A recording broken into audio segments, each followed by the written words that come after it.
Hello students, मैं निवेश महेश्वरी फिर से आपके साथ आज डिस्कस करेंगे partnership accounts chapter number 1 general introduction of partnership. इससे पहले मैं पार्टनरशिप की डेफिनेशन और पार्टनरशिप की कैरेक्टरिस्टिक्स आपके साथ शेयर कर चुका हूँ। आज का जो टॉपिक है वो है partnership deed. Partnership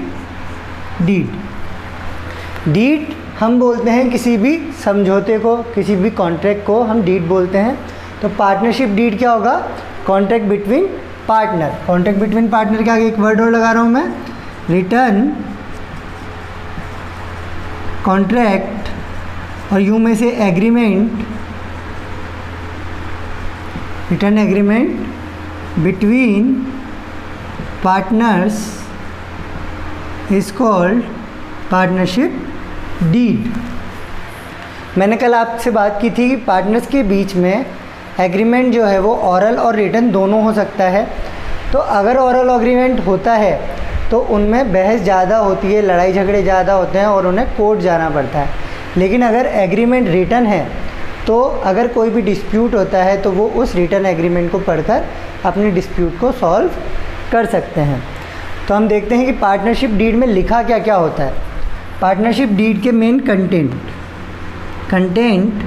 of partnership deed मैं आपको बता दूं कि पार्टनरशिप डीड में बहुत सारी बातें लिखी हो सकती हैं।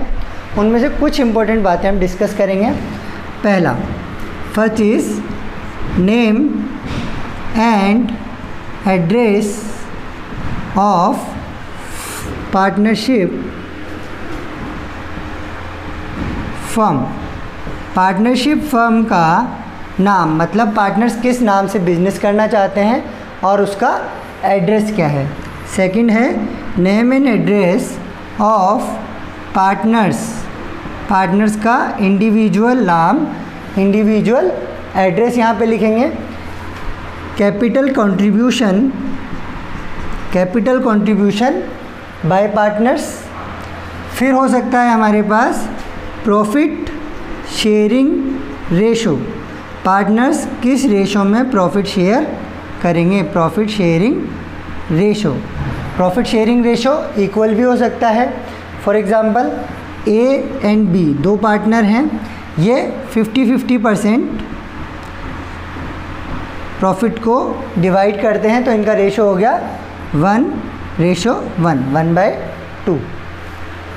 ऐसा भी हो सकता है कि 60-40 हो जाए, कितना भी हो सकता है, वो उनके डिपेंड करता है उनके बीच में डिस्कशन के बाद उन्होंने क्या डिसाइड किया है।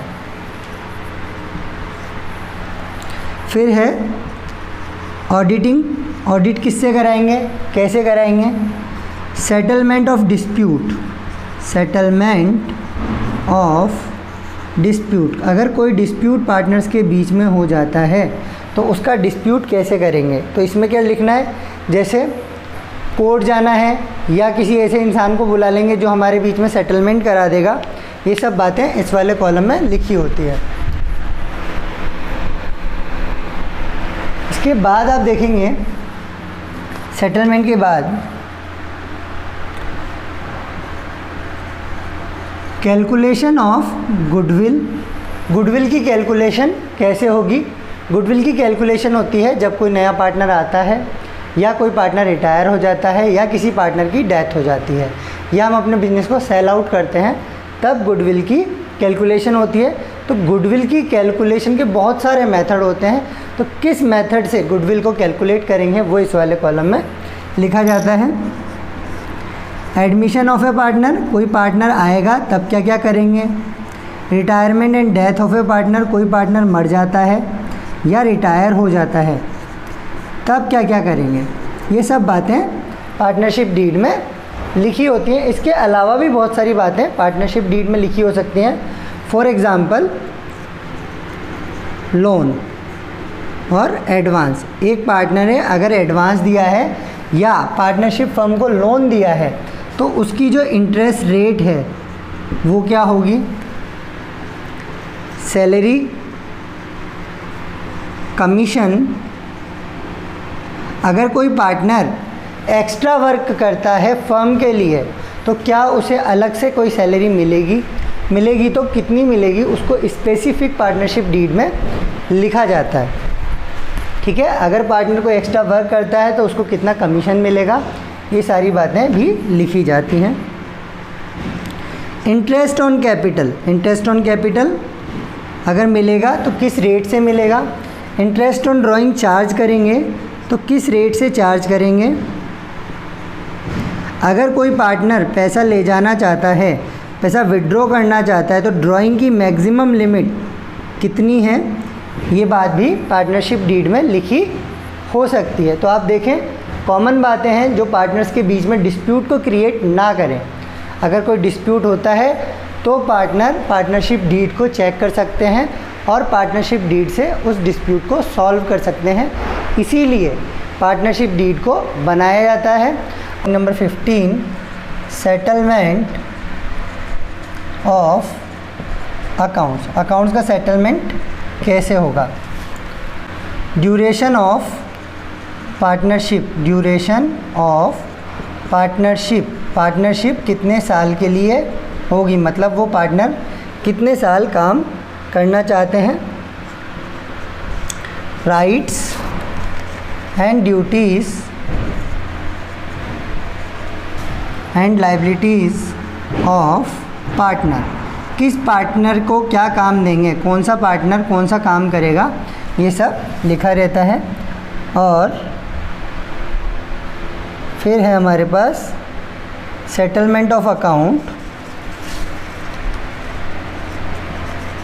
इन case of dissolution, in case of dissolution of firm. Dissolution of firm का मतलब होता है कि जब फर्म पूरी तरीके से क्लोज हो जाएगी और उसके बाद उस नाम से कोई भी बिजनेस नहीं होगा। Methods of maintaining partners capital account, partners capital account मतलब पार्टनर्स का जो कैपिटल अकाउंट है वो किस तरीके से हम मेंटेन करेंगे, ये आगे पढ़ाएंगे आपको डिटेल में। दो मेथड होते हैं, फिक्स कैपिटल मेथड और फ्लक्चुएटिंग कैपिटल मेथड। उन दोनों में से कौन सा वो पार्टनरशिप हम चूज़ कर रही है उसको स्पेसिफिक लिखना पड़ेगा। लास्ट में है application of Garner versus Murray. ये एक केस हुआ था पार्टनरशिप में, बहुत पुराना केस है। इसके बारे में हम पार्टनरशिप का जब चैप्टर आएगा लास्ट में तब पढ़ेंगे। ये आपके जो पार्टनरशिप डीड में मेन कंटेंट है ये होते हैं।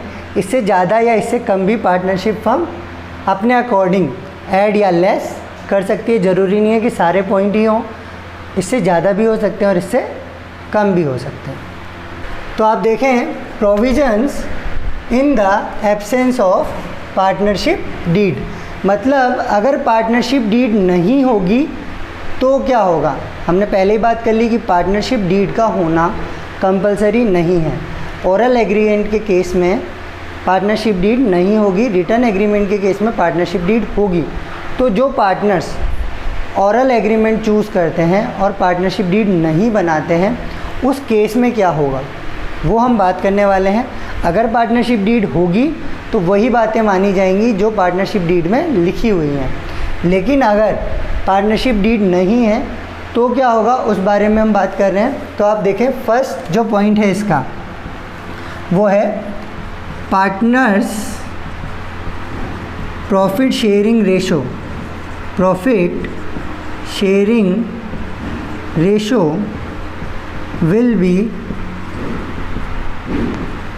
इक्वल, विल बी इक्वल मतलब जो पार्टनर्स हैं उन सभी का जो प्रॉफिट शेयरिंग रेशो है वो कितना होगा, इक्वल होगा। मतलब दो पार्टनर होंगे तो वो अपने हिस्से को बराबर बराबर बांट लेंगे।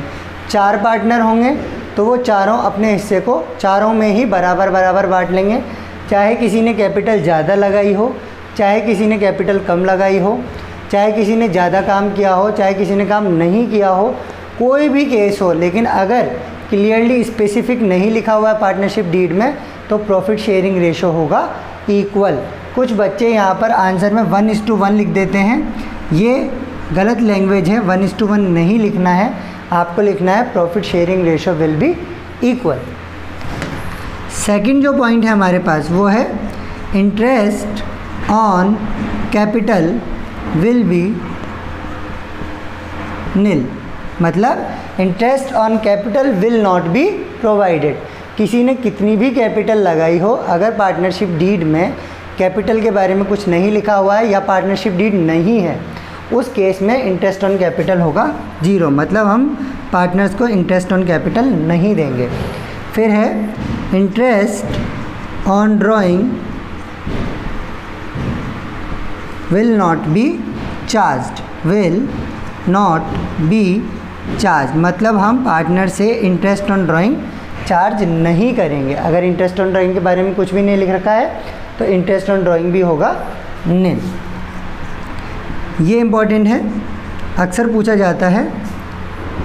Rate of interest on loan will be 6% per annum. कुछ लिखा हुआ हो तो वो मान लेंगे, और अगर कुछ नहीं लिखा हुआ हो तो भी पार्टनर्स को इंटरेस्ट देना पड़ेगा 6% पर एनम की रेट से, 6% पर एनम की रेट से, चाहे लिखा हुआ हो चाहे नहीं लिखा हुआ तो भी देना पड़ेगा। यहाँ पे मैं एक लाइन ऐड करना चाहूँगा, आप भी लिख लें। Interest on loan and rent to a partner is charge against profit, is charge against profit, मतलब पार्टनर के लोन पर, मतलब कैपिटल के अलावा अगर उसने लोन के फॉर्म में कुछ पैसा दिया है तो पार्टनर के लोन पर जो इंटरेस्ट रेट है वो है 6% पर एनम, मतलब इतना इंटरेस्ट तो उसको देना ही पड़ेगा, और रेंट भी देना पड़ेगा। Is a charge against profit, charge against profit का मतलब क्या हो गया? प्रॉफिट हो या ना हो, फर्म को प्रॉफिट हो या ना हो, आपको इन दो चीज़ों का पेमेंट पार्टनर को करना ही पड़ेगा। ठीक है, अब आगे बढ़ते हैं हम। ये 4 पॉइंट हो गए आपके। पार्टनर्स का जो प्रॉफिट शेयरिंग रेशियो है वो होगा इक्वल, पार्टनर्स से इंटरेस्ट ऑन कैपिटल नहीं देंगे, पार्टनर से इंटरेस्ट ऑन ड्राइंग हम चार्ज नहीं करेंगे। इंटरेस्ट ऑन लोन की जो रेट है वो अक्सर पूछी जाती है 1 मार्क में, वो है 6% पर एनम। ये पॉइंट था ऑल द पार्टनर्स